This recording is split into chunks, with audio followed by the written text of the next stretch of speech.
Et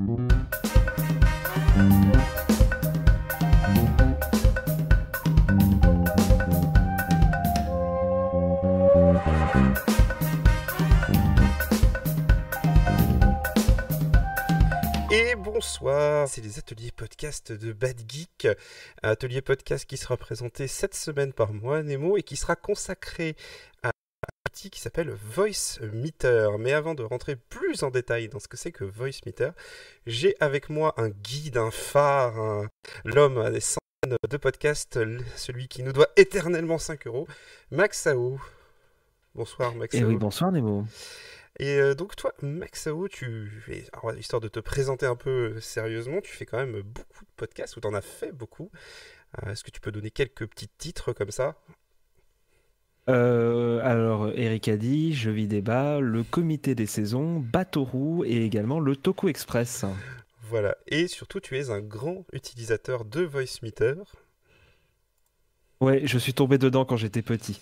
Peut-être pas quand tu étais petit, mais c'est aujourd'hui un de tes outils indispensables pour faire du podcast en ligne. Parce qu'en présentiel, cet outil sert pas à grand-chose, pour être honnête. Ouais, j'ai surtout un gros podcast mensuel où on fait intervenir des personnes de partout, parfois partout dans le monde. Et effectivement, ça me permet d'économiser pas mal de temps de montage parce que c'est quand même ça le nerf de la guerre dans un podcast, hein. Si on peut s'économiser du temps de travail, pourquoi cracher dessus? Donc voilà, l'objectif de cet atelier, ça va être un petit peu de théorie. On va commencer par présenter le logiciel en lui-même, ce qu'il fait, ses différentes versions, parce que vous allez voir, il y en a donc 3 différentes. Et puis après, on passera on va dire, aux travaux pratiques pour vous montrer tout simplement comment il fonctionne et quelles sont les fonctionnalités les plus importantes lorsque vous ferez du podcast en ligne, du coup, ou voire même des émissions comme on est en train de le faire là actuellement via Twitch ou d'autres plateformes de diffusion. Sachez notamment que Voicemeeter, c'est un logiciel que j'utilise actuellement là pour la diffusion de cette émission, de cet atelier. Donc du coup, pour résumer Voicemeeter, j'avais pris une définition qui consistait à dire que c'était un logiciel permettant d'avoir une table de mixage virtuelle sur son PC, ce qui signifiait en gros avoir de gestion de ligne, qu'elle soit physique, c'est-à-dire des vrais appareils branchés sur votre machine, ou des lignes virtuelles, c'est-à-dire des entrées et des sorties qui n'existent que on va dire, de manière logicielle. Et ça permet également de gérer quelques petits effets sonores au niveau de la voix, des musiques. Pour expliciter un peu cette notion de ligne, moi j'ai résumé ça à des entrées-sorties. C'est-à-dire une ligne, c'est un endroit où vous rentrez et un endroit où vous sortez. Donc voilà, c'est comme ça que fonctionne. En gros, on peut séparer les entrées et les sorties, hein. Par exemple, vous ne pouvez utiliser 3 entrées, une seule sortie. Mais je considère que dans Voicemeeter, on a souvent cette notion de une ligne, c'est une entrée et une sortie. Le logiciel est disponible uniquement sous Windows. Alors désolé pour ceux qui utilisent Linux ou macOS pour le coup. Donc là, c'est vraiment uniquement pour Windows. Et il y a 3 versions différentes en fonction de vos besoins. Alors la toute première, c'est Voicemeeter tout court, qui a 2 entrées, 2 sorties, une ligne virtuelle. Ensuite, on a Voicemeeter Banana qui a 3 entrées-sorties et 2 lignes virtuelles. Et Voicemeeter Potatoes qui a 5 entrées-sorties et 3 lignes virtuelles et quelques petites options en bonus. Voilà, ça c'est un gros résumé de ce que c'est Voicemeeter. Est-ce que tu as des choses à rajouter, mon cher Maxao, là-dessus ? Oui, je voulais juste préciser quelque chose qui peut être important pour nos chers podcasteurs indépendants. Voicemeeter et Voicemeeter Banana sont tous les deux gratuits, tandis que Voicemeeter Potato est un donationware. Alors, il est libre pendant 30 jours, et ensuite, il faut donner le prix que vous voulez pour avoir une licence infinie. Voilà, on rajoutera bien entendu toutes les petites informations concernant Voicemeeter et pour vous repréciser, etc. Vous n'êtes pas obligé forcément de prendre des notes sur tout ce qu'on va dire pendant cet atelier, puisque Maxao est un fou. Il a rédigé une doc d'un peu plus de 10 pages, je crois qu'elle en est à 11 pages, sur toutes les différentes étapes qu'on va vous montrer ce soir, et même d'autres qui pourraient vous servir. Donc là, l'objectif, c'est plus que vous regardiez, voir à quoi ça sert, et puis si jamais vous avez besoin de rappel, tu partageras ce document. Oui, et puis rassurez-vous, c'est 10 pages, mais il y a beaucoup d'images. Oui, voilà, parce que c'est beaucoup de schémas, en fait. Ça se permet, on peut se faire beaucoup de nœuds au cerveau avec Voicemeeter. Pour expliquer quand même une notion avant de rentrer, je vais peut-être montrer d'abord la première version de Voicemeeter, la toute première. Donc c'est Voicemeeter tout court. Là vous voyez un extrait enfin vous voyez une capture de Voicemeeter Vanilla, c'est-à-dire tel que il apparaît quand vous l'installez. Ben voilà, vous avez fini de l'installer.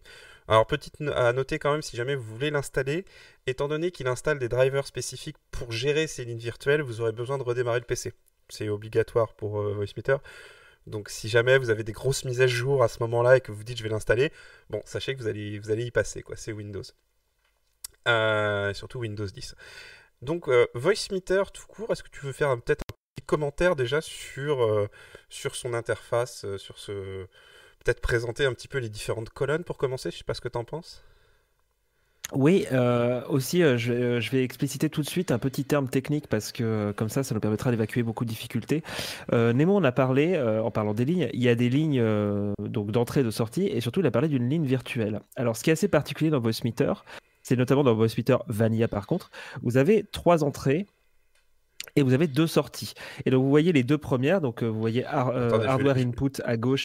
Attendez, je crois qu'on voit pas ma souris sur la capture d'écran, c'est un petit peu dommage. Je vais voir si je peux régler ça tout de suite. Désolé. Capturer le curseur. Voilà, j'avais désécoché l'option. Donc là, je vais me montrer avec le curseur, ce sera plus simple. Donc vous voyez, vous avez une première colonne à gauche, une première entrée. Une deuxième colonne, Voilà. c'est la deuxième entrée. Vous avez la troisième colonne qui est la troisième entrée. Et après, derrière tout ça, c'est marqué hardware out. C'est donc tout ce qui est sorti. Et là, le truc, c'est le clignote en rouge parce que j'ai choisi aucune sortie. Et donc Voilà. pour terminer très rapidement sur ce que je voulais dire, donc vous avez l'entrée 1, donc c'est ici, et la sortie 1, c'est A1. Voilà, ça c'est là où vous voulez que le son sorte en A1. Vous avez une sortie en A2 également. Et ensuite vous avez une sortie B, alors qui est un peu cachée ici, et qui est une sortie virtuelle. Alors, qu'est-ce qu'on entend par ligne virtuelle? En fait, ça, c'est une distinction qui est assez importante. Quand on parle d'entrée, on a les entrées qu'on pourrait appeler physiques. Donc là, vous voyez, c'est hardware input 1 et 2. Et vous avez aussi hardware out, 2 sorties physiques. Physique, c'est tout ce que vous pouvez manuellement connecter à on va dire, j'allais dire un device, un système audio extérieur à votre carte son. Donc, c'est-à-dire, ça peut être en sortie un casque, une enceinte, et en entrée un micro. Oui. Et tout ce que vous avez virtuel, alors c'est virtual input, donc il y a une entrée virtuelle qui est virtual input sur le schéma, et une sortie virtuelle. Ça, c'est les sorties et les entrées que vous pouvez uniquement utiliser avec des applications internes à l'ordinateur. Donc Bon. en gros, par exemple, tout ce qui rentrera dans Virtual Input, ça peut que venir de l'ordinateur. Donc ça peut être une application, ça peut être un navigateur, ça peut être Spotify, ça peut être n'importe quel autre logiciel qui produit du son, mais ça ne peut pas être quelque chose de physique comme un micro ou quoi que ce soit. Donc c'est bien important de faire la différence entre les deux parce que ça va être important plus tard quand vous voulez organiser votre système audio. À noter que si vous vous posez la question de se dire, attention, par exemple, comment je fais pour attribuer cette entrée virtuelle ou cette sortie virtuelle à l'une de mes applications, Windows permet de le faire. En fait, c'est pas forcément quelque chose qui est très connu, mais j'espère que ça va se voir. Si vous allez dans les options de son, il y a un moyen de... Alors je sais plus où c'est parce que c'est assez planqué, je crois, sur Windows. Alors sur Windows 10, il faut aller dans paramètres Windows et ensuite, donc menu principal, et ensuite dans son, et ensuite il faut aller tout en bas. Hop, alors, Et hop, voilà. faut Ah aller oui, j'ai tout en réduit. bas. Pardon, je suis sur un shadow, donc j'ai réduit la fenêtre au lieu de réduire au lieu de réduire le truc. Parce qu'en fait, je travaille sur une partie de capture d'écran. Pardon, tu disais, oui. Donc je suis dans son. Ouais, donc tu Ah vas voilà, dans j'ai voilà, compris, sont j'ai tout en bas et trouvé. ensuite il y a paramètres et ainsi de suite. Voilà, vous avez préférence des volumes et des applications, et vous pouvez, pour chacune des applications, choisir la sortie et l'entrée que vous désirez. Donc c'est assez bien foutu sous les options Windows, c'est un peu planqué, par contre c'est un peu le problème, mais vous pouvez le trouver, et à noter que vous avez également Ear Trumpet, qui est une sorte de petit plugin Windows qui vous permet de bien gérer ça. Sinon, vous avez des applications qui vous permettent de le faire de manière native, genre VLC ou Foobar 2000 par exemple, qui permettent de choisir naturellement. Je peux vous montrer d'ailleurs Foobar 2000. Hop, juste un petit truc qui diffuse du son. Et dans les préférences, si je dis pas de bêtises, je sais jamais où c'est par contre, voilà, dans les préférences, il y a un moyen je vais pas le trouver évidemment, mais vous avez un moyen de dire exactement à votre à votre application où est-ce qu'elle doit sortir. Moi, je retrouverai peut-être pas. Peux-tu trouver? Ah voilà, output, playback output. Et il doit y avoir, enfin peut-être, je sais plus exactement où c'est, mais il y a dans les options de vos logiciels. Ah bah voilà, c'était là, device. Et vous pouvez choisir, vous voyez, là, je peux choisir de sortir sur une des sorties virtuelles de mon PC. Donc là, j'en ai 3, puisque j'utilise la version Banana. Mais ça permet de dire, voilà, Foobar, il va sortir à tel endroit. Et, truc important aussi sous Windows, vous avez une sortie et qui est aussi dans les paramètres. Je vais remettre les paramètres. Si vous revenez sur les paramètres de son, vous avez une sortie ici qui est une sortie par défaut. Une entrée et une sortie par défaut. Beaucoup de logiciels s'en servent, par exemple Discord, ou voilà, comme par exemple Foobar ou VLC. Si vous définissez une sortie ou une entrée par défaut et que vous mettez sortie par défaut sur le logiciel, c'est celle-là qui sera choisie. Sur mon Shadow, là, actuellement, bon, là, comme j'utilise pas vraiment VoiceMeter, ça se voit pas vraiment, mais sur mon PC, j'ai une entrée qui est l'entrée 3, ce qui fait que les sons, par défaut, sont dans l'entrée virtuelle numéro 3. Est-ce que tu vois quelque chose d'autre à rajouter en tout cas sur le Vanilla? Sur le Vanilla, alors, peu de choses, À quoi il puisque sert déjà? pour être tout à fait honnête, déjà, on va mettre les choses au clair. Vous n'avez pas besoin d'utiliser VoiceMeter pour faire un podcast. Vous pouvez tout à fait faire un podcast avec un micro et un logiciel d'enregistrement, ça suffit largement. Pourquoi alors du coup on vous présente ça? Alors en fait, VoiceMeter, là où ça peut être pratique, on va prendre l'exemple de Vanilla, c'est si vous faites un podcast avec un ami à distance. Donc en gros, il va falloir que vous ayez besoin de potentiellement au moins 2 pistes, c'est-à-dire une source où ça sera vous qui parlez, une où ça viendra, donc par exemple d'un logiciel de chat, ça sera votre pote, et peut-être que vous voulez également, parce que vous voulez mettre un peu d'ambiance dans l'enregistrement et pour mieux caler vos voix, vous voulez vous passer aussi de la musique et vous voulez être sûr que chacun puisse l'entendre. Donc dans ce cas, vous allez avoir besoin de 3 sources. Donc par exemple, dans le cas de Vanilla, là je le dis assez rapidement, mais votre voix, elle sera dans l'hardware input 1, ça sera votre regarde, micro. et je crois qu'on peut, voilà, en faisant un clic droit, c'est un truc qui est complètement caché, qui est très pratique, vous pouvez renommer la colonne. Et donc là, par exemple, sur la colonne 1, je mets votre voix. Enfin, je mets ma voix plus exactement, puisque c'est ma voix. Hop. Voilà. Ensuite, sur hardware input 2, donc ça sera la voix de votre ami. Donc c'est celle qui sortira de Discord, de Mumble, de Skype, de n'importe quel logiciel. Et enfin, en virtual input, donc ça sera les sons qui sortent de votre ordinateur. Donc ça sera la musique, alors que soit vous passerez, que vous aurez préparé dans un logiciel dédié, soit que vous passerez sur VLC, soit que vous diffuserez depuis un navigateur. Donc là, vous avez vos 3 pistes. Et ensuite, c'est tout là en fait que la subtilité de VoiceMeter se joue, c'est qu'il faut savoir où renvoyer chaque piste. Donc la question qu'il faut vous poser, la question reine pour régler ce genre de problème, c'est qui ou quoi produit du son et qui quoi l'entendre, qui ou quoi doit l'entendre. Donc par exemple, mon micro. Donc si je me souviens, il faut que je l'envoie donc dans la piste finale, dans le mixage final, parce que c'est ça qui sera enregistré. Donc là, on va dire que ce soit B. Donc il faut sélectionner B. Et il faut aussi que mon pote puisse l'entendre, parce que sinon il ne pourra pas me répondre. Donc du coup, on va envoyer ça dans A. Ensuite, qui est l'autre piste. Donc il faut l'envoyer sur 2 pistes différentes. Ensuite, la voix de mon pote, il faut l'envoyer dans le mixage global, donc c'est B. Et il faut également que je puisse l'écouter. Donc on va l'envoyer également dans A. Et après la musique, ça va être effectivement le même souci. Alors le truc, c'est que comme VoiceMeter Vanilla est très limité, ça permet peu de marge au final. Donc en fait, c'est très utile pour des petits podcasts, mais souvent on va recommander VoiceMeter Banana, qu'on verra peut-être un tout petit peu plus tard, pour pouvoir des schémas un peu plus évolués. Disons que l'avantage... Et après, donc du coup, en sortie, on a la sortie A. Donc la sortie A, c'est nos voix, et la sortie B, c'est celle qui sera enregistrée.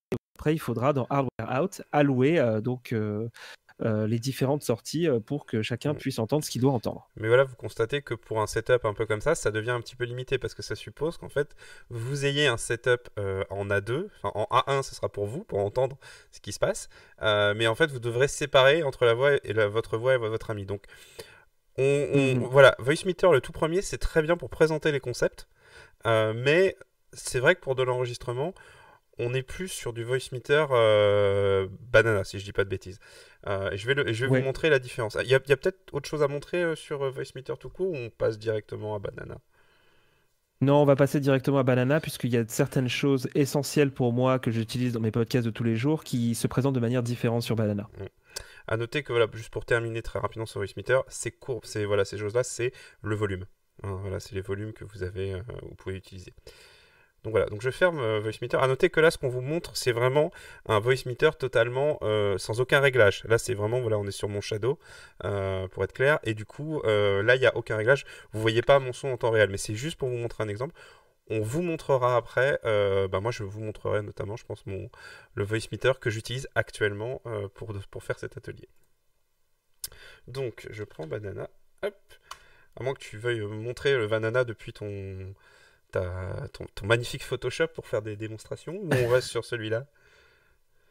Moi, ce que je propose, c'est peut-être effectivement passe sur mon écran. Comme ça, je vais Voilà. pouvoir montrer et dessiner avec, Voilà, sur Photoshop pour montrer un petit peu chaque section. Voilà, je vais voir si je peux faire comme ça. Je vais juste diminuer un petit peu pour que tu aies un peu de marge. Hop, voilà. Ah oui, hein, c'est un peu Et bizarre. parfait. Hop, non, Et donc voilà. hop, attends, je vais essayer de réadapter. Je suis désolé. Hop, ça marchait très bien tout à l'heure, évidemment. Il est un peu croppé. Je vais essayer de repasser peut-être sur cette scène-là. Je suis désolé, le temps de régler ça. Après, on voit Voilà. tout là. Là, ça m'a l'air pas mal. On va faire ça comme ça. Voilà, Ok. là on le voit bien. Donc là, on est sur VoiceMeeter Banana. Alors, ce que vous pouvez voir, c'est sensiblement différent et ça a l'air un tout petit peu plus complexe, mais vous inquiétez pas, c'est la même logique. Donc, on À récapitule ce noter qu'on que c'est s'est une dit. capture d'écran. C'est une capture d'écran que vous voyez, hein. C'est pas en Oui. direct. Là, c'est plutôt pour vous situer à quoi l'interface ressemble et à quoi sert tout ça. Et ensuite, quand Nemo montrera son setup lui-même, il pourra faire des démonstrations un petit peu en live, voir comment ça se passe. Donc, sur Banana, la différence, c'est qu'on a 2 pistes en plus, 2 entrées, 2 sorties en plus. Donc, on a 3 entrées. Donc, vous voyez, il y a une entrée ici, une entrée là et une entrée là. Donc, ça, ce sont les 3 entrées physiques. On a ensuite les 2 entrées virtuelles qui sont ici. Et ensuite, on a toute la gestion donc, des sorties. Donc, on a 3 sorties physiques. Et alors là, elles n'apparaissent pas parce qu'elles sont virtuelles. Les 2 sorties virtuelles qui sont ici. Alors, V1 et V2. Et ça se voit ici. Donc. Il faut pas prendre peur avec l'interface de VoiceMeeter. C'est un peu austère au début. Il y a beaucoup de choses qui sont un petit peu cachées. Mais une fois que vous êtes habitué, ça va très très vite. Donc ensuite, je vais décrire les panneaux un par un. Donc on va d'abord s'attaquer au panneau, donc à tout ce grand panneau ici, c'est-à-dire le panneau des entrées. Donc, si on prend par exemple l'entrée 1, donc celle qu'on a vue tout à l'heure que Nemo a modifiée en direct, donc Hardware Input 1, ça sera généralement votre micro, puisque c'est la première source d'entrée que vous utiliserez pour le podcast. Donc, il faudra la sélectionner ici. Donc, ça sera décrit dans le guide, hein, mais avec un clic droit, vous pourrez sélectionner. Vous verrez le menu déroulant, vous trouverez votre micro. Le premier panneau, c'est le panneau IntelliPan. Alors, sur VoiceMeeter Banana, vous avez 3 panneaux sous IntelliPan qui vous permettent de modifier votre voix en direct. Donc vous avez un panneau, là vous voyez les 3 d'ailleurs qui sont sélectionnés puisqu'ils concernent chacune des pistes physiques. Les 3 sont disponibles pour chacun des entrées. En faisant un clic droit, vous passez de l'un à l'autre. Voilà. Le premier, c'est en fait un égaliseur. Alors, à quoi ça sert un égaliseur? Un égaliseur, ça sert à régler les niveaux des principales bandes de fréquence d'une source sonore. Alors, vous les connaissez, hein, ces bandes de fréquence, surtout si vous avez joué un peu avec les égaliseurs que vous pouvez trouver sur iTunes ou ce genre de logiciel, ou même sur Spotify. C'est les basses fréquences, les moyennes fréquences et les hautes fréquences. Donc, en gros, vous pourrez déplacer ce petit curseur ici et vous pourrez modifier un petit peu on va dire par exemple, si vous voulez donner plus de coffre à votre voix, vous pourrez mettre un peu plus de basse fréquence. Si vous voulez par exemple que la voix soit plus sèche, un peu comme de la voix de radio, là il faudra monter vers les moyennes fréquences qui sont à droite et les hautes fréquences sont en haut. Donc le problème c'est que par contre là, sur ce système-là, et vous verrez pour plus tard, c'est différent pour les autres sorties, les autres entrées, vous avez en fait un choix à faire entre basse et moyenne fréquence. Donc là, vous n'avez pas un contrôle total sur les 3 bandes. Sachant que dans le podcast, c'est pas forcément très utile. Ça sera plus pour corriger peut-être des défauts de voix, mais c'est pas quelque chose que vous allez beaucoup utiliser. Ensuite, vous avez le panneau de modulation. Donc ça, c'est pour ajouter des effets comme le chorus pour modifier la fréquence, la modulation de la fréquence. Ça, c'est clairement pas. Alors c'est bien pour rigoler un petit peu, mais c'est pas très utile. Et souvent, c'est les effets que vous pouvez refaire en plus précis dans votre logiciel de montage. Donc ça vous servira pas. Et celui-là vous servira encore moins puisqu'il sert à spatialiser le son. Alors, la spatialisation du son, c'est quand vous voulez localiser votre son. Alors, qu'est-ce que ça veut dire? C'est par exemple, quand vous êtes face à un groupe de musique, et ben, vous avez la basse à gauche, vous avez la guitare à droite, vous avez la batterie au fond, et donc du coup, c'est le positionnement de ces instruments qui va faire que vous allez recevoir en fait une piste globale où vous allez sentir, ah tiens, en fait, le son de la batterie, de la basse est plutôt à gauche. Ça permet d'équilibrer un petit peu un mixage de plusieurs instruments. Dans le cas d'un podcast, comme les voix sont à peu près toutes au même niveau, vous voulez pas avoir une voix juste à gauche ou juste à droite de votre casque, vous allez laisser ça au milieu. Donc ça, en fait, vous allez juste pas le toucher. Donc le seul sur lequel vous pourrez un peu agir, c'est le premier ici, c'est celui-ci. Mais c'est encore une fois assez rare. Ensuite, alors là par contre, on tombe sur les fonctions qui sont assez importantes selon moi. C'est la section Audibility qui concerne deux petites options qui sont majeures pour le podcast. La première, c'est le compresseur. Alors, le compresseur, c'est à la fois votre meilleur ami et votre pire ennemi, puisque c'est un réglage qui vous permet, alors attention, charabia technique qui arrive, qui vous permet de réduire la portée dynamique de votre piste. Mais dis-moi, alors, qu'est-ce que c'est la dynamique? Qu'est-ce que c'est la portée dynamique? Alors, c'est très simple, c'est en fait la différence entre votre son le moins fort et votre son le plus fort. Donc, en fait, quand vous enregistrez votre voix, il y a des moments où vous allez vous éloigner un peu du micro, il y a des moments où vous allez parler un peu moins fort. Et donc, du coup, il y a des moments où vous allez être très excité, vous allez crier. Et en fait, donc c'est la courbe du son que vous allez voir quand vous enregistrez. Il y a des moments où la courbe va être très, très, très large et des moments où elle va être très petite. Alors, ça, c'est quelque chose, en général, dans un podcast, qu'on veut essayer d'éliminer, parce que du coup sinon quand on écoute c'est pas très agréable parce qu'on a des changements de volume assez importants. Donc le compresseur, ça permet de réduire cet écart, ça permet en fait de booster les parties un peu basses de la piste et de réduire en volume les parties un peu hautes de la piste. Donc c'est toujours intéressant d'avoir un peu de compresseur, surtout sur une voix, ça permet de booster, de lui donner un peu plus d'impact. Mais il faut faire attention, parce que si on en fait trop, on va aplatir entre guillemets la piste, c'est-à-dire on va tellement réduire les écarts que ça va faire une piste qui est vraiment très très plate et qui fait très artificielle. Et du coup, on perd la richesse en fait d'une voix. C'est-à-dire que vous allez parler comme ça, et ça va être très endormissant. Ça va être très monotone, ça va manquer, ça va pas faire très humain, quoi. Ça va vraiment faire voix artificielle. Donc c'est intéressant de le mettre un petit peu, mais pas trop. Ensuite, vous avez la noise gate. Alors la noise gate, c'est un peu pareil, c'est quelque chose qui peut vous sauver la vie et c'est quelque chose qui peut beaucoup vous embêter. La noise gate, c'est très simple.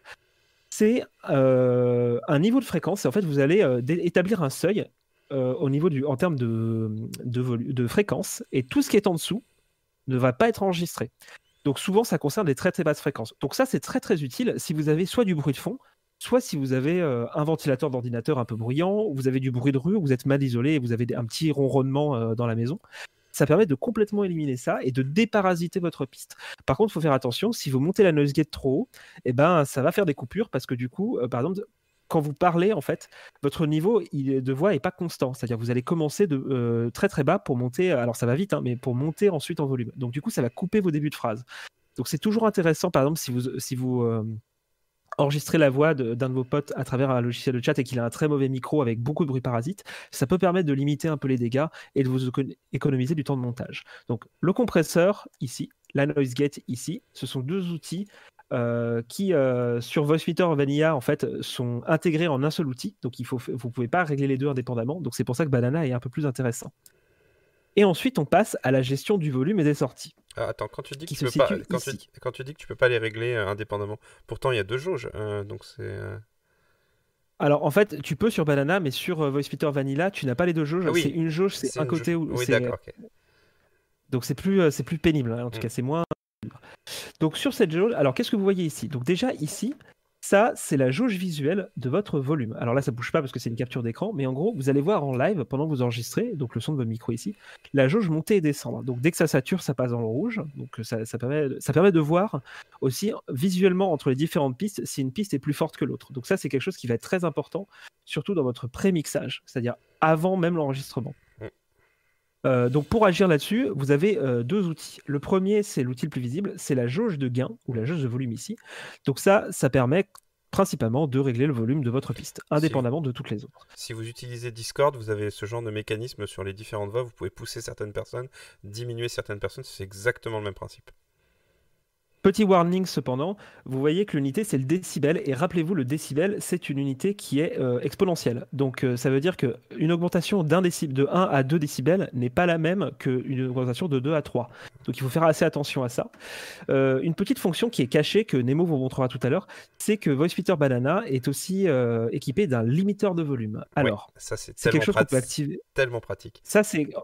Alors, si jamais vous avez un micro ou un pote qui ne sait pas régler son micro et qui sature beaucoup, le limitateur, ça va en fait permettre d'empêcher le volume de dépasser un certain seuil. Donc, souvent, il suffit de mettre un limitateur entre 1 et 3 décibels, ça suffit. Ça permet de juste éviter la saturation et de pas trop descendre et de pas donc comprimer trop votre courbe de son. Mais c'est vrai qu'il est un peu caché. En fait, ce qu'il faut faire, c'est Nemo de mon travail, il faut maintenir le clic gauche sur la jauge ici et tirer en bas. Alors, et ça permet de le régler. Clairement, c'est un outil qui a été fait par des techniciens et du coup, il n'y a aucun boulot du X, d'interface, et beaucoup de choses sont cachées. Et donc le limiteur, c'est très utile effectivement pour empêcher votre micro de saturer. Avec ça, vous pouvez dormir tranquille. Et enfin, à droite, donc il vous reste deux ensembles d'options. Ça, ce sont les sorties. Donc en gros, c'est où est-ce que vous voulez envoyer votre son. Donc soit dans les sorties physiques, les A, soit dans les sorties virtuelles, les B1, B2. Ensuite, vous avez d'autres boutons. Donc mono, alors ça permet de faire sortir, parce que vos pistes sont en stéréo de base. Donc vous voyez, il y a effectivement, il y a deux colonnes à gauche. Là. Mono, ça permet de sortir sur une seule piste son. Alors, c'est pas très recommandé, puisque souvent, ça ternit un peu la qualité du son. Donc, c'est un bouton que vous utiliserez jamais. Ensuite, solo, ça permet de couper le son de toutes les autres pistes, sauf la vôtre. Donc c'est bien si vous avez un problème sur une piste que vous voulez écouter, voir s'il y a quelque chose qui va, si vous voulez voir indépendamment une des pistes. Et mute, ça coupe le son de la piste. Donc ça, c'est si vous avez un problème, si vous avez un effet Larsen, tac, vous mutez, c'est réglé, tout le monde est épargné. Donc ça, ce sont pour les entrées physiques. C'est des outils assez classiques en fait, Mono, Solo, Mute. Vous retrouvez ça notamment sur, peut-être pas Mono, mais Audacity le fait très bien. Je vais accélérer un peu, de toute façon là j'ai fait le plus gros parce qu'après vous allez voir il y a des choses qui se répètent. Pour les entrées, les entrées virtuelles, alors donc pour rappel, les entrées virtuelles c'est des choses que vous pouvez uniquement lier à des applications. Donc c'est-à-dire si vous avez plus de 3 micros, Banana ça sera pas assez, très clairement. Mais globalement si vous êtes en présentiel, vous n'aurez pas ce problème là. Donc, en général quand on fait là c'est plus... En fait, en général, quand on fait du présentiel, soit il y a une table de mixage, une vraie, tout simplement physique, ou soit, si c'est du virtuel, des trucs comme Reaper peuvent remplacer très bien ce genre de choses. Voilà. Donc, en gros, les pistes virtuelles, les entrées virtuelles, vous les utilisez pour des jingles et de la musique. C'est principalement pour ça que vous allez l'utiliser. Donc là, ce que vous pouvez voir, il y a quelques petits changements quand même. Vous avez ceci. Alors ça c'est un vrai égaliseur. Contrairement au premier qu'on a vu, ça, c'est plutôt un égaliseur comme on en trouve sur une table de mixage. Donc là, vous pouvez, contrairement à celui que j'ai présenté tout à l'heure, vous pouvez régler directement et indépendamment chaque bande de fréquences. Donc vous avez les trebles, c'est les aigus. Ici, ce sont les fréquences moyennes. Et là, ce sont les basses. Donc si par exemple vous aimez la musique avec des basses un peu boostées ou une musique un peu plus sèche avec plutôt des basses réduites, là vous pouvez modifier déjà égaliser le son avant même qu'il arrive dans vos oreilles. Donc ça c'est assez pratique.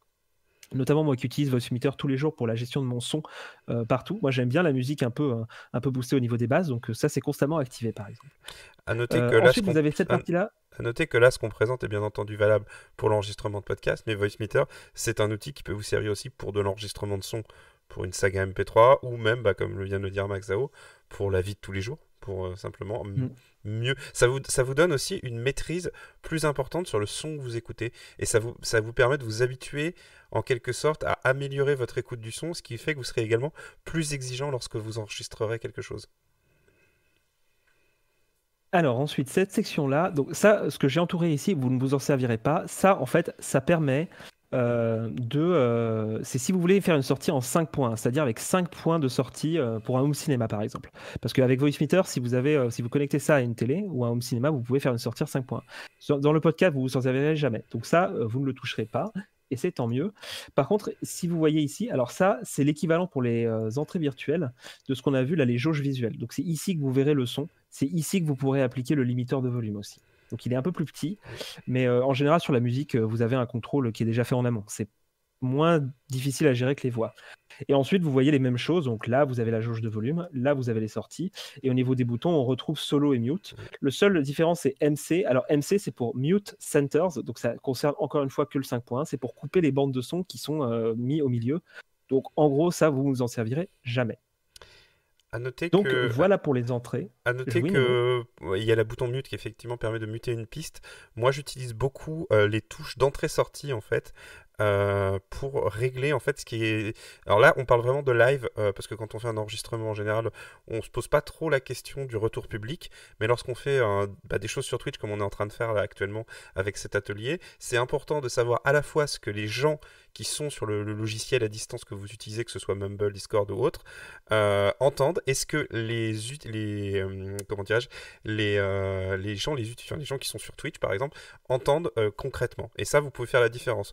C'est-à-dire que vous pouvez par exemple, en fonction des sorties que vous visez, vous pouvez dire bon, on continue à parler entre nous, mais là, on est en pause sur Twitch, donc il n'y a plus aucun son qui arrive sur Twitch. Ou vous pouvez dire attention aux autres, attention, là je réallume les micros, et tout ce que vous avez à faire en fait, c'est même pas une question de volume, etc. Vous gardez tous vos réglages et vous dites juste, boum, je vous vois vers cette sortie. Et c'est quelque chose qui personnellement je trouve très pratique. C'est quelque chose qui vous permet d'être très réactif aussi. Si vous avez Oui. un problème son, si vous voulez couper quelqu'un pour certaines raisons, hein, donc c'est quelque chose qui vous permet d'être beaucoup plus Oui, alors réactif que clic droit dans paramètres, blablabla, et on peut Windows et ainsi de aussi, suite. on peut aussi penser à des gens, à des cas assez dingues. C'est-à-dire que si par exemple vous avez quelqu'un qui commence à dire sérieusement de la merde ou de la musique qui sort parce que c'est alors qu'elle aurait pas dû, boum, vous pouvez couper direct sans vous poser la question du volume ou quoi que ce soit. Et pour cela, quelque chose qui est très important, c'est de bien, comme je l'ai fait tout à l'heure, nommer vos colonnes. Comme ça, vous cherchez pas en fait ce que diffuse cette colonne, vous savez instantanément ce qu'il y est. Et si je sais pas, vous avez quelqu'un qui se met à vraiment dire n'importe quoi, vous pouvez dire hop, bon là j'enlève le truc et on s'arrête quoi. Je vais finir donc en présentant Par la les dernière sorties, partie ouais. du tableau qui concerne les sorties. Alors, les sorties, en fait, il n'y a que 2 sections sur 3 qui doivent vous intéresser. La première, c'est celle-ci. Donc ça, c'est pour attribuer vos sorties physiques. Donc dans Banana, vous en avez 3. Donc je rappelle, quand je veux dire sortie physique, c'est des appareils audio qui donc sont extérieurs à la carte son de votre ordinateur, donc qui ne sont pas des applications. Donc c'est là que vous allez dire envoie le son dans le casque, dans mes enceintes, sur ma télé, sur tout ce qui est branché à votre ordinateur. La plupart du temps, A1, qui est souvent la sortie que vous utilisez le plus, par exemple, ça sera soit votre casque audio, soit vos enceintes intégrées, soit votre kit d'enceinte. Donc ça sera ici que ça se passe. Et A2, ça peut être, je sais pas, moi par exemple, j'ai mes enceintes intégrées, mon casque audio en Bluetooth et ma télé. Donc j'utilise les 3 sorties. Ça fait ça vous permet de faire un multi-égal. Bon, c'est pas vraiment forcément pensé pour ça, mais ça permet de le faire. C'est si vous avez plusieurs équipements, vous pouvez, au lieu de vous demander lequel j'allume, etc., vous envoyez vers les 3 et puis vous montez le volume que de l'endroit où vous mutez les endroits où vous voulez pas que ça sorte en fait. Ensuite, ça c'est l'enregistreur intégré, donc Voicemeeter, à partir de Banana, vous avez donc Potato qui est la version au-dessus, hein, également ça, et un peu plus de choses comme l'a dit Nemo. Alors l'enregistreur intégré vous permet de faire plusieurs choses, notamment de jouer une piste, donc un playback donc pour des jingles, par exemple si vous avez un jingle dans votre numéro, c'est quelque chose que vous pouvez utiliser, ou une musique, que vous pouvez, vous voyez, faire sortir sur n'importe lesquelles des sorties ici. Donc vous pouvez louper, vous pouvez faire plein de choses, et également vous pouvez enregistrer une piste. Alors ça sert à rien. Globalement, soyons honnêtes, ça sert à rien, parce que quand vous enregistrez un podcast, l'enregistrement est entièrement géré par votre station audio numérique, donc c'est pas quelque chose que vous utiliserez. Et enfin, la console de mixage. Alors là, la console de mixage, vous voyez. Juste pour terminer, en gros, on vous conseille vraiment pas d'utiliser cet enregistrement ou cette diffusion. C'est pas que ça marche pas, c'est juste qu'il y a largement de meilleurs outils pour ça. Et surtout, en fait, Voicemeeter doit vraiment vous servir, en tout cas, moi, c'est comme ça que je le vois, doit vraiment vous servir à faire de la gestion de pistes et pas de la gestion de diffusion. C'est-à-dire, si vous voulez diffuser de la musique, vous avez un lecteur à part qui vous sert à gérer ça. Si vous voulez enregistrer, vous avez un logiciel d'enregistrement qui vous sert à ça. Surtout qu'en plus l'enregistreur ne permet que de faire du monopiste. Et ça, c'est quelque chose que vous préférez éviter quand vous faites du podcast. Donc pour la master section, donc la console de mixage, plutôt on va l'appeler comme ça, vous avez donc, vous voyez vos 5 sorties, les 3 sorties physiques toujours, les 2 sorties virtuelles. Et vous voyez donc là vous avez des jauges de volume, hein, comme vous les connaissez déjà. Il n'y a pas de limiteur ici, attention, par contre, ça c'est uniquement sur les sources. Donc faites en sorte que quand votre volume arrive ici, la saturation soit déjà évitée. Alors, qu'est-ce que vous pouvez faire là-dedans? Eh ben, vous pouvez faire quelques petites choses. Vous avez des mix de sorties. Alors, vous avez le choix entre 6 différentes options sur Voicemeeter Banana. En vrai, alors vous aurez plus d'infos sur les différents modes dans la doc, mais il y en a 2 que vous utiliserez principalement. Le premier, c'est normal, c'est celui par défaut. Le deuxième, c'est composite, dans les cas où vous voulez faire du multipiste en sortie. Ça, ça sera peut-être abordé dans l'atelier Reaper, Oui, qui est une station d'automontage qui permet de faire ça. Parce que ça vous permet en fait quand vous faites du composite, c'est-à-dire que si vous enregistrez en multipiste, si vous avez plusieurs pistes, là une sortie normale c'est une seule piste, en gros c'est un truc mixé, mais alors le composite vous avez tout, musique et toutes les voix ensemble. Voilà, et tandis que si vous faites du composite, vous renvoyez vers une seule sortie, mais cette sortie a les pistes qui sont encore séparées, et un outil comme Reaper vous permet de réenregistrer en multipiste derrière, si je dis pas de bêtises. C'est exactement ça. Donc si vous avez une piste de voix foirée, comme par exemple votre pote qui s'est parlé avec son micro, au lieu d'avoir tout à réenregistrer, vous aurez qu'une piste foirée. Et à noter que ça vous permet également. Pas une bonne nouvelle, mais... Et à noter que ça vous permet également de savoir exactement qui fait la merde, qui est suspect. Hein, à ce niveau-là, c'est du Among Us audio, et vous savez exactement. Voilà. Oui, Aurine, je sais que on est sur la version Banana, mais on va montrer la version Potatoes juste après. C'est juste que Banana nous permet de montrer tous les concepts voilà, en une seule fois. Et Aurine a raison, puisqu'il n'y a pas de mode karaoké sur Banana, mais ça, on en parlera. Ah, le mode karaoké, ça sera pour la fin. Enfin, donc pour terminer sur les 3 derniers boutons, et ensuite j'en aurai fini. Donc vous avez toujours le bouton mono qui vous permet de sortir votre piste en mono. Évitez de faire ça quand même. Évitez ça à vos auditeurs. Ça serait dommage.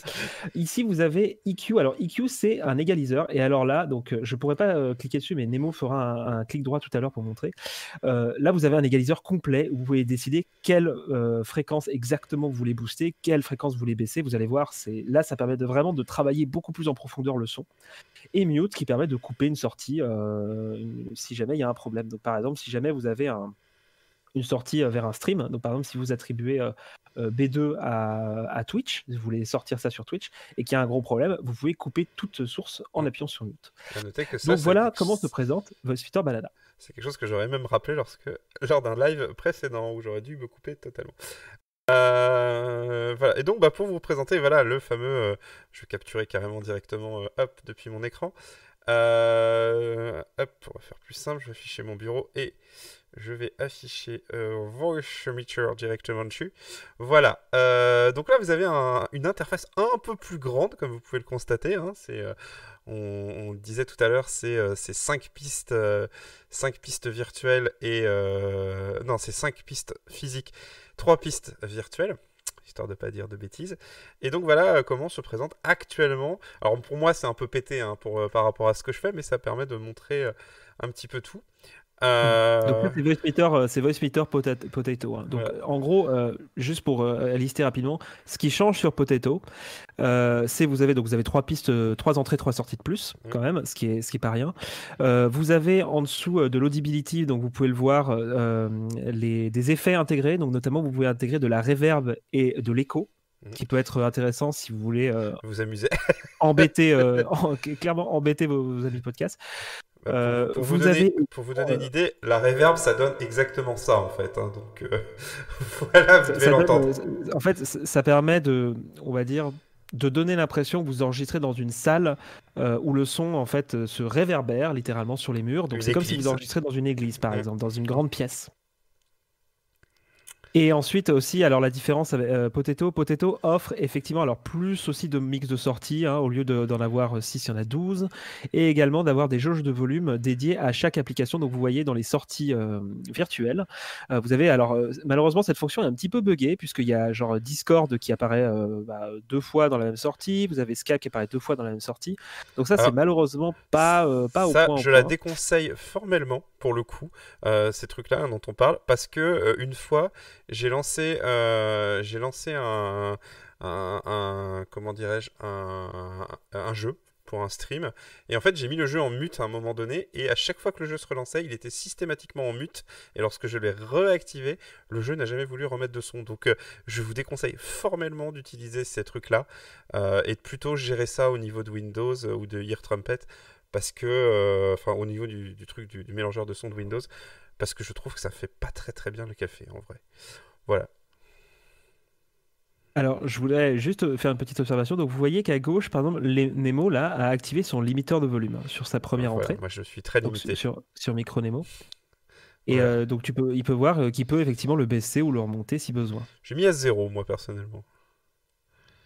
Voilà. En règle générale, le limiteur, il ne faut pas trop en abuser. 1 à 3 décibels pour les micros les plus forts, ça suffit.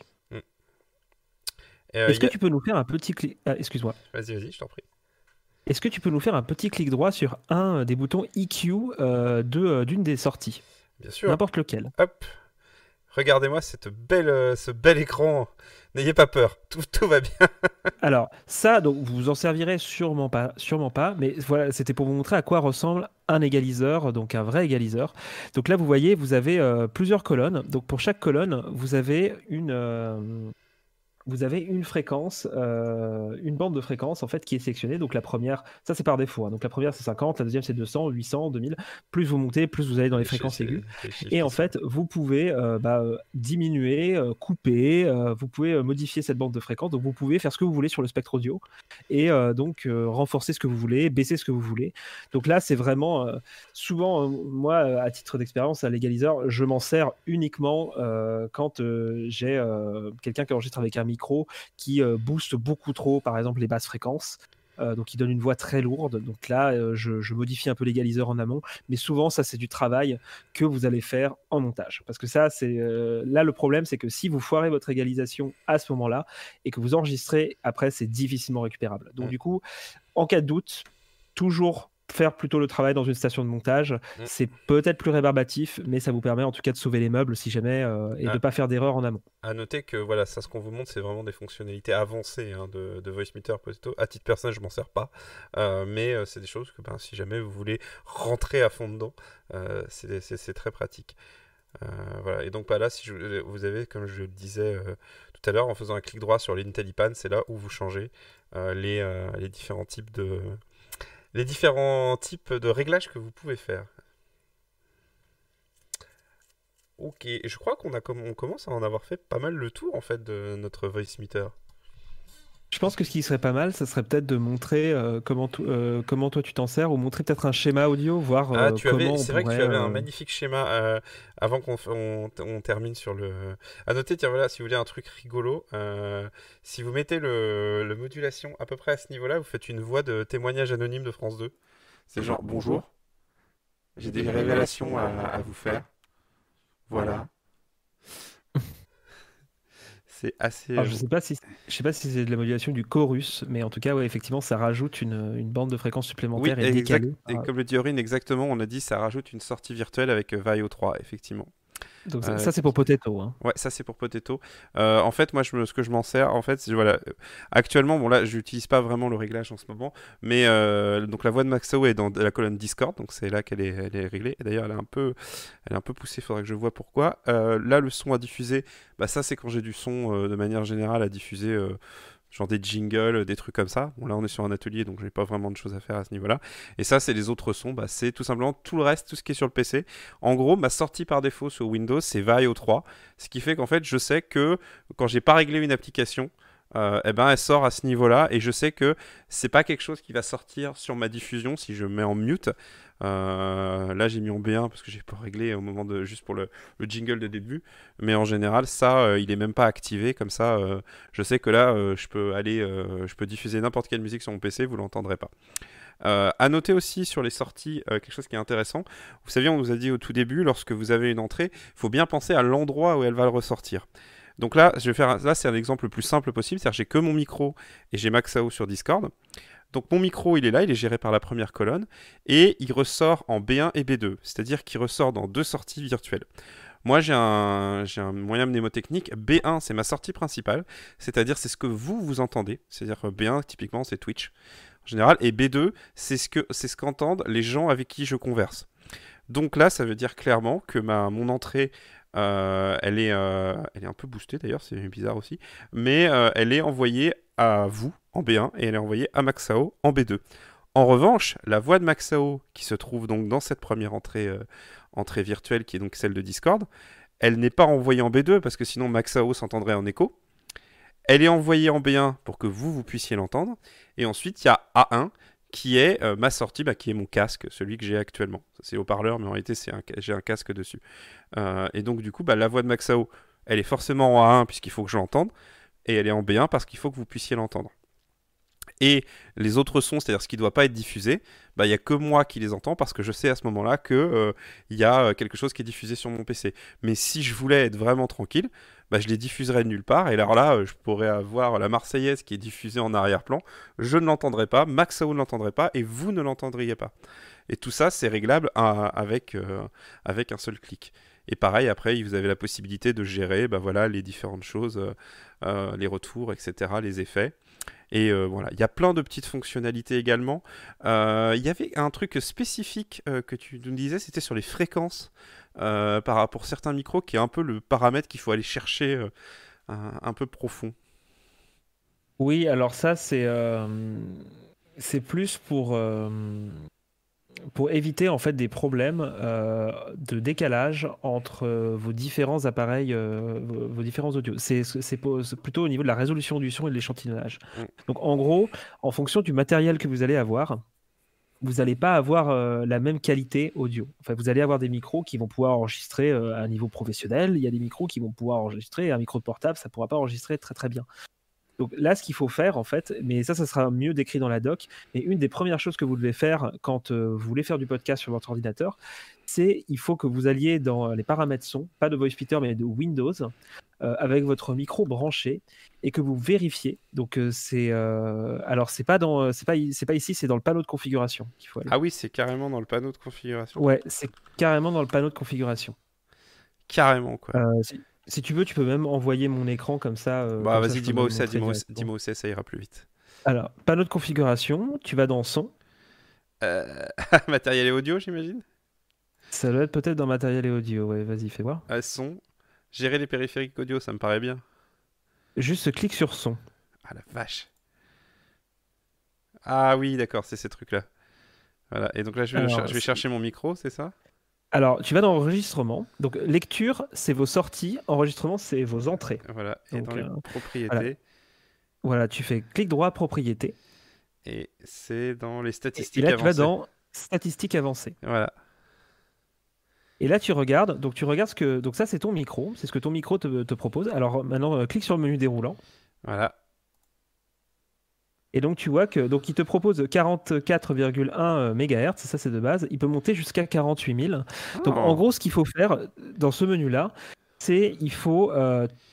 si possible, tout mettre au même niveau. Alors, il faut que vous regardiez quel est le niveau maximal de chaque voix de votre micro.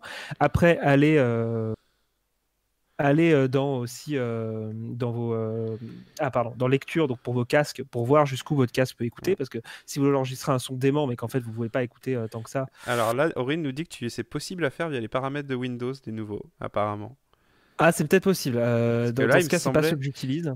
Est-ce que, effectivement, je me disais, c'est une ancienne méthode, et je crois que dans les... Ah, il faut que je retrouve où c'est, mais effectivement, c'est possible, ça doit être possible dans les paramètres. Je sais plus exactement.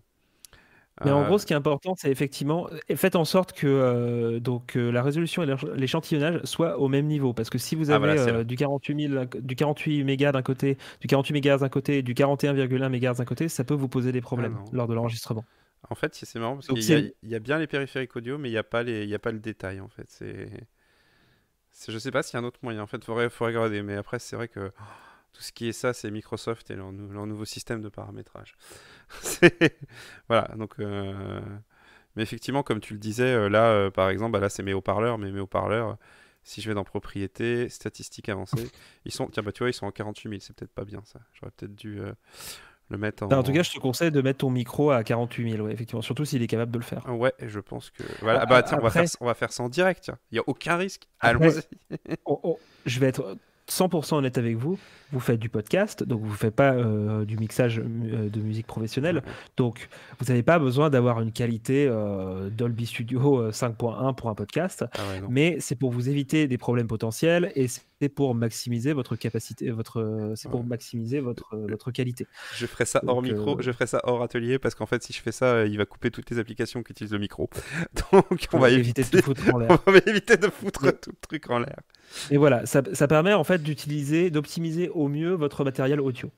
Voilà, ce que je te propose, c'est peut-être pour montrer comment on peut résumer ça en un graphique. Ah oui, tu avais le graphique, je vais aller... Il faut redémarrer les drivers de VoiceMeeter, ouais, si tu fais ça, effectivement. Mais tu as aussi les drivers de Windows lorsque tu changes ça.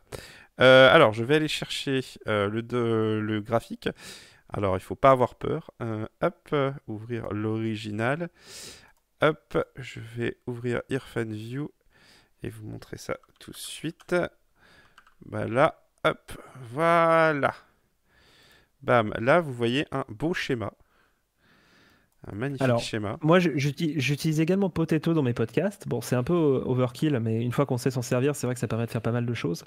Mais moi, mon système est un peu différent de celui de Nemo. Donc, on va partir de la même manière que tout à l'heure, c'est-à-dire se poser la question qui, quoi produit du son et qui, quoi doit l'entendre. C'est ce qui permet globalement de s'en sortir. Donc, en haut, vous avez toutes mes sources. Donc, tout ce qui produit du son. Et en bas, vous avez tout ce qui reçoit du son, donc tout ce qui diffuse.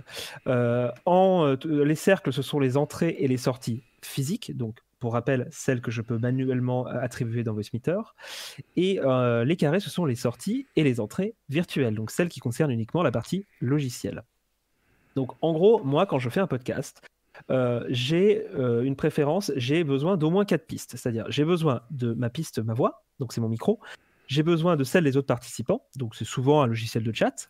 J'ai besoin d'une piste où je diffuse la musique et les jingles. Donc j'ai un logiciel pour ça qui permet notamment pour les jingles et puis pour la musique qui est déjà traitée. Et je veux une 4e piste où il y a le volume général, donc le volume général de mon ordinateur que j'utilise tous les jours. Comme ça, je l'isole et comme ça, je suis sûr de ne pas avoir une notification ou n'importe quoi qui pollue mon enregistrement. Donc ça, c'est une préférence. Hein. On peut également couper le son de l'ordinateur. Il y a plein de manières de le faire, mais moi, c'est comme ça que je préfère fonctionner. Et enfin, il y a ma 3e sortie virtuelle. Alors comme j'en ai 3 sur Potato, je l'utilise dans cette optique-là. Après, pour avoir un retour, mais ça, je vous en parlerai juste après. Donc voilà, donc on va se concentrer sur les 3 premières. Donc j'ai mes 3 premières, mes 3 sources. Donc mon micro, je me pose la question, qui doit l'entendre? Donc de 1, j'ai peut-être besoin de l'entendre, parce que si j'ai besoin d'un retour, alors moi j'enregistre sans retour, mais c'est quelque chose qui peut être très utile quand même de pouvoir activer un retour à la volée. J'arrive pas à enregistrer avec un retour. Voilà. Mais ça arrive, par exemple, si quelqu'un vous dit sur le logiciel de chat, ah ton son il est bizarre et tu peux vérifier rapidement, tu peux le faire. Donc en gros, j'ai besoin de renvoyer mon son dans mon casque. Mon casque, c'est ma sortie première, c'est A1. Ensuite, j'ai besoin de l'envoyer à mes amis, sinon ils ne m'entendront pas et on ne pourra pas avoir une jolie discussion de 2h30. Donc, il faut que je l'envoie sur Virtual Output. Donc, Virtual Output, c'est ma première sortie virtuelle. C'est là où j'envoie tout le son qui doit être entendu dans le podcast en dehors de ma voix. Donc là, j'envoie mon micro également. Donc ça, c'est la ligne verte, vous voyez, dans Virtual Output. Qui est un très mauvais film, mais qui est très utile ici. Et enfin, je veux envoyer mon micro, bien sûr, dans mon logiciel d'enregistrement, donc ma station audio numérique qui est Reaper, Pro Tools, Audacity, ce que vous voulez. Ce que vous voulez. Donc là, c'est ma ligne rouge. Donc là, tout ce que vous produisez pour le podcast, il doit finir là-dedans. Donc là, ça sera ma sortie 3. Potentiellement, si j'ai besoin d'une autre sortie, donc qui peut être n'importe laquelle, si je veux streamer, donc si je veux avoir, voilà, je peux la faire, mais c'est pas obligatoire. Ensuite, qui est-ce qui produit du son? Donc il y a aussi mes amis, mes participants de podcast, mes invités. Donc eux, ils sont sur Discord, sur Mumble, sur Skype, tout ça. Donc eux, je veux les entendre. Sinon, je ne pourrais pas leur poser de questions ou entendre leurs réponses. Donc, ligne bleue, j'envoie sur A1. J'ai également... alors eux, ils n'ont pas besoin de s'entendre. Donc, il n'y a pas besoin de les envoyer sur Virtual Output. Par contre, je veux l'enregistrer. Donc, je l'envoie sur ma 3e sortie, ici. On continue. Donc ensuite, il y a ma musique. Alors, qui doit l'entendre? Moi, je veux l'entendre parce que je veux me caler sur ma musique. Donc, du coup, je l'envoie en A1. Donc, vous voyez, c'est la ligne bleue ici. Paf, juste là. Mes amis aussi veulent, mes participants veulent l'entendre aussi, comme ça ils peuvent se caler également. Donc du coup, hop, on l'envoie sur Virtual Output. Et là, vous voyez, j'ai oublié de tracer la ligne verte. Il manque une ligne verte ici, ouais. Voilà. Et enfin, je veux l'enregistrer également. Alors donc, ça, c'est au choix. Certains le rajoutent durant le montage, certains l'enregistrent dès le numéro, ça dépend. Si vous streamez, de toute façon, vous êtes obligé de la diffuser. Donc là, je l'envoie sur l'enregistrement. Et enfin, je fais une dernière chose. C'est-à-dire, ce que je fais, je peux le faire dans ma station audio numérique, mais je préfère le faire sur VoiceMeter, comme ça j'ai tout à portée de main. Je prends mon logiciel d'enregistrement qui enregistre tout ce que j'ai envoyé ici, et je le renvoie dans une entrée virtuelle, là, que je renvoie dans mon casque. Donc ça me permet d'avoir un retour de tout l'enregistrement. Et ça me permet de voir donc, s'il y a des problèmes de décalage, s'il y a des problèmes de mixage en amont. Donc c'est quelque chose qui me permet de garder un œil sur le son qui est enregistré. Ça, je sais pas comment tu arrives à le faire en même temps que tu enregistres. C'est vraiment... j'ai une sortie, la 3e sortie de Potato qui est... Non, je vois comment tu le fais, mais je veux dire, arriver à se renvoyer dans le casque le mix pour l'entendre en même temps qu'il est fait, Ça, c'est... Alors, ce que je fais, c'est qu'en fait, quand je fais des pauses, euh, en fait en podcast, c'est-à-dire quand on n'enregistre rien, je mets en fait l'enregistrement en pause, je rembobine l'enregistrement et je m'écoute tout seul en fait le retour. Ah, la En fait, vache. l'avantage de faire ça, c'est que je suis le seul à pouvoir écouter mon retour et que les gens j'enquiquine pas les autres. En Oui. fait, pendant que les autres parlent, je peux écouter l'enregistrement en live pendant qu'ils parlent et sans les perturber. Donc c'est ça l'avantage. Et après, ça c'est quelque chose qui a maturé. Ça, c'est pas le modèle à suivre. C'est juste que vous montrez comment il faut penser la chose et vous montrez comment graphiquement vous pouvez la mettre en forme pour avoir un pense-bête. C'est comme ça. Enfin, c'est ce que je voulais vous montrer ce soir. Ok, bah, je pense qu'on a bien fait le tour de Voice Meter. Il y a Aurine qui nous dit heureusement que vous n'avez pas ma gestion pour faire le duel, donc l'émission Le Duel. Avec Voice Meter, ce serait l'enfer à expliquer. Ouais, je pense que j'imagine assez bien parce que, comme vous voyez, avec Voice Meter, on peut faire des choses toutes simples, on peut faire des choses très compliquées avec, on peut vraiment faire vraiment de la précision et tout le bazar. Il nous reste à peu près 5 minutes. Je propose qu'on termine avec un truc un peu plus fun, c'est-à-dire les petites pépites, les petites options bonus qu'il y a notamment dans Potato. Et je crois que tu veux nous parler de la fonction karaoké parce que ça me semble indispensable à connaître.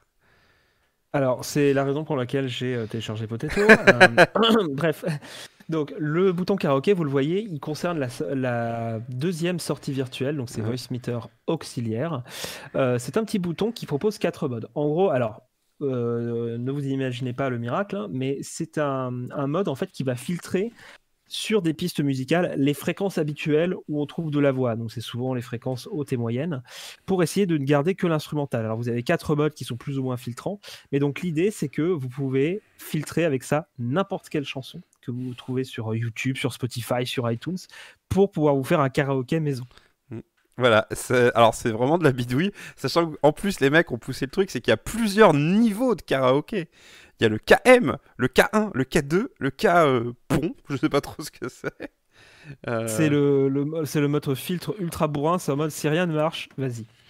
Voilà, et donc pour l'avoir essayé, on va pas le faire là pour éviter un DMCA à la con sur Twitch, mais voilà, sachez que c'est à mon sens une feature indispensable de Voice Meter Potato. C'est vraiment inutile, donc parfaitement indispensable. Et ben parfait, il nous reste 4 minutes. Est-ce qu'il y a encore une chose dont tu veux nous parler, mon cher Maxao, ou est-ce qu'on conclut là-dessus avec Voice Meter? Alors j'en profite pour refaire le rappel une dernière fois. Donc il y aura une doc que je suis en train de finaliser, qui décrit également toute la procédure d'installation, donc tout ce que je parlais, l'échantillonnage, la résolution pour que tout soit bien cohérent, qui aborde l'interface point par point pour vous rappeler exactement qu'est-ce qu'un compresseur. Et donc tout ça sera disponible dans les très prochains jours, hein, ça va aller assez vite. Et aussi, surtout, je vous rappelle, si vous commencez le podcast, vous n'avez pas forcément besoin de Voice Meter. Genre, vraiment, c'est un outil qui peut vous permettre de vous faciliter beaucoup la vie, d'économiser énormément de temps de travail sur le montage, qui va être le nerf de la guerre, hein, quand on fait le podcast.